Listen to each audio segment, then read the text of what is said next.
यहाँ पर हैं Colin Shah, James and jewellery export promotion council के हमारे साथ फोन लाइन पर मौजूद हैं। कॉलिन, जैसे आप मुझे पहले भी बता रहे थे कि इंपोर्ट बहुत ज्यादा यहाँ पर इम्पैक्ट नहीं होगा, वो इंडस्ट्री ही इतनी बड़ी नहीं है, लेकिन जहां तक एक्सपोर्ट के नंबर्स की बात है, आपने किस तरह की रिप्रेजेंटेशन की हैं? और क्योंकि अब सरकार यहाँ पर कंसल्टेशन राउंड जो है वो होल्ड करने लगी है, तो क्या कुछ यहाँ पर देखने को मिल सकता है? आप लोग ने क्या मांगा है?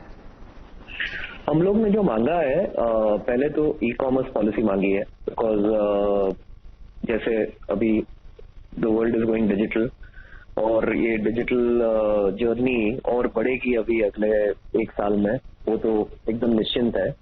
तो इंडिया को एक अच्छी ई कॉम पॉलिसीज है, बहुत फर्क पड़ेगा नॉट ओनली हमारे बिजनेस को बट सारे इंडस्ट्री को। बिकॉज आज आप यूएस देख लो तो यूएस में एक सिंगल पार्सल अगर $800 का है तो उस पर जो 6% ड्यूटी नॉर्मली लगती है वो नहीं लगती है।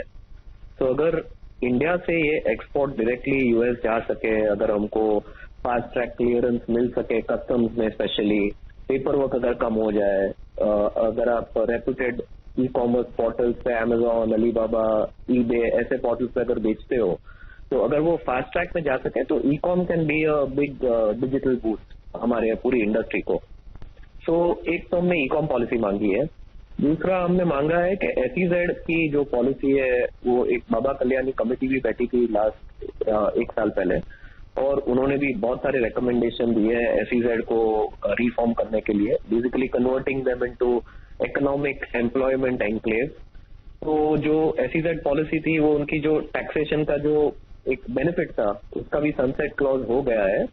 तो कन्वर्टिंग एसईजेड, आज लगभग 250 एसईजेड है ऑल ओवर इंडिया, और उनको मैन्युफैक्चरिंग जोन्स में कन्वर्ट किया जाए। और इससे क्या एक फायदा मिलेगा हमारी इंडस्ट्री को और बाकी की इंडस्ट्री को भी, specially in post Covid time, is के आज सबके लिए मार्केट आइदर यूएस है कि इंडिया है, क्योंकि चाइना भी is getting more and more, borders close हो रही है। तो अगर आपकी मैन्युफैक्चरिंग यूनिट है और अगर आप दोनों जगह एक्सपोर्ट और डोमेस्टिक बेच सकते हो तो उसका एक ऑब्वियसली एडवांटेज भी है, और एसईजेड में जितनी यूनिट्स है उनको एक बड़ी राहत मिलेगी। तो हम लोग ने ई कॉम मांगा है, एसईजेड पॉलिसी मांगी है। एब्सोल्युटली। कॉलिन, एक और कॉलिन, एक और चीज जो मैं जानना चाहती थी वो ये कि एज ऑफ नाउ कितना एक्सपोर्ट है, कोविड के टाइम में कितना नुकसान यहाँ पर इंडस्ट्री को हुआ है, और अब इस वक्त यहाँ पर हांगकांग, चाइना, यूएस, यूरोप में क्या वो नंबर्स आपको फिर से लौटते हुए नजर आते हैं ये भारतीय ज्वेलरी एक्सपोर्ट्स के? जो अभी तक 10 वीक में हुआ है ये फाइनेंशियल ईयर पे, वो लगभग $800-900 मिलियन का एक्सपोर्ट हुआ है हमारे सारे पोर्ट से ऑल ओवर इंडिया से। तो अगर आप सेम टाइम लास्ट ईयर के साथ कन्वर्ट करोगे तो इट्स नियरली 40-50% डाउन। बट वो कंपैरिजन थोड़ा अनफेयर रहेगा क्योंकि लगभग सारी चीज लॉकडाउन में थी।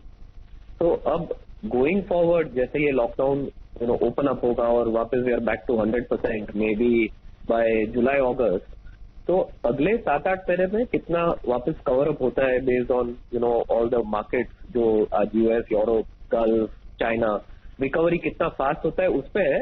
बट वो निश्चिंत है कि कंपेयर टू लास्ट ईयर तो ड्रॉप रहेगा ही। अब कितना रहेगा वो अगले क्वार्टर में थोड़ा better will be able to जज।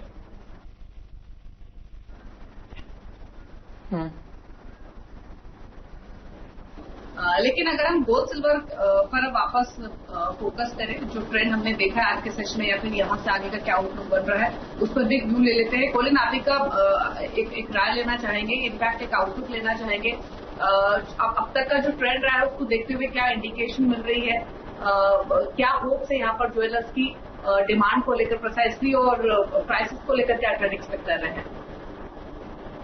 डिमांड अभी आप डोमेस्टिक मार्केट की बात कर रहे हो? जी हाँ sir, domestic market right now demand is at 30-40%, और डिमांड जो नए सोने के लिए वो 30-40% है। बट देर इज ऑब्वियसली जो एक पुराना सोना वापस आ रहा है सिस्टम में, वो थोड़ा इंक्रीज हुआ है लास्ट 15-20 दिन से आप देखोगे तो इन टर्म्स ऑफ प्राइसिंग आज हमारा लगभग वी आर क्लोज टू 50,000 जो ऑल टाइम हाई गोल्ड का प्राइस है। तो दिवाली तक ऐसे गेस्टिमेट तो है कि ये और थोड़ा बढ़ेगा ही, एटलीस्ट डाउन तो नहीं रहेगा। और रुपी भी अगर ये 75 लेवल पे अगर स्टेबल रहा तो सोना अपने को इन टर्म्स ऑफ प्राइस बढ़ता ही रहेगा। एंड एक्चुअली आई बीन आपके प्रोग्राम पे बहुत टाइम लास्ट 1 साल से भी बोला हूँ, तो सोना बढ़ता ही रहेगा बिकॉज एक ही सेफ हेवन है आज पूरी दुनिया में। तो I think in terms of pricing it will go up. In terms of demand I think अक्टूबर, नवंबर, दिसंबर से रिकवरी बेटर हो जाना चाहिए। तो by that time I think the demand will also come back. एक और नंबर जो कोलिन काफी इंपॉर्टेंट है वो है इन्वेस्टमेंट का नंबर, जो भी हमने काफी बढ़ते हुए देखा है पिछले 10 साल में। अगर आप पर एनम इन्वेस्टमेंट देखें गोल्ड में तो वो भी यहां पर क्लियरली भारत में भी और आउटसाइड वर्ल्ड में भी बढ़ती हुई नजर आई है। कोलिन, बहुत शुक्रिया हमारे साथ जुड़ने के लिए और वो पूरा समझाने के लिए। लेकिन कुणाल, आपसे